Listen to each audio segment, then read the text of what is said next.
Hello, YouTube. This is Largo64 with a rare rant. There's several things that are going on lately that just kind of ticked me off, and I wanted to say something about them individually. The first one has to do with California's Proposition 8 and the struggle in court right now to get it declared unconstitutional. It is before a federal court right now, but the United States Supreme Court has said that it cannot be filmed and shown on YouTube as originally planned. It seems that all the talk about transparency in government doesn't involve 1/3 of the government, arguably the most powerful third. That is the Supreme Court of the United States. They like to keep things private. I mean, of course, their decisions are reported to us, but the process is kept very much under covers. They do not like us to see the arguments, and they don't like us to see their responses to the arguments. Only in their written opinions do we know what they said, and then only if we subscribe to certain places. But we're once again being locked out. So we can't see what the pro-Proposition 8 people have to say. I think maybe it would embarrass them.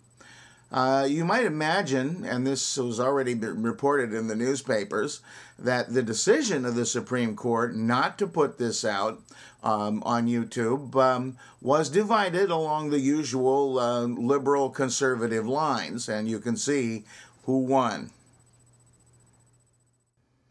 Pat Robertson has commented on the conditions in Haiti, saying that they pretty much got what's coming to them.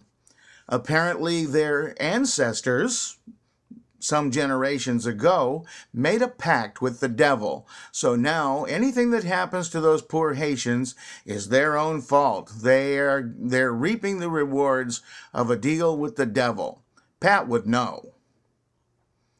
Finally, Sarah Palin is joining the Fox News. She kind of reminds me of the sweet girl named Karen Valentine, their face at least, from a television show of the 60s called Room 222. Most of you will be too young to remember that, although I think Valentine's opinion would probably be more valuable. She also joins Glenn Beck and Sean Hannity, and the junkyard dog Bill O'Reilly, along with non-Fox persons like the asshole-in-chief Rush Limbaugh, and Ann the Man Coulter. Well, do you think that Sarah will be a valuable addition to Fox News? Actually, she's just one of a kind with the rest of them, it seems to me. So it's just something to laugh at. I'll be ranting probably later on after she opens her big yap. Anyway, that's my big yap, and I'm sure somebody's going to point that out. I guess I'm resigned to that.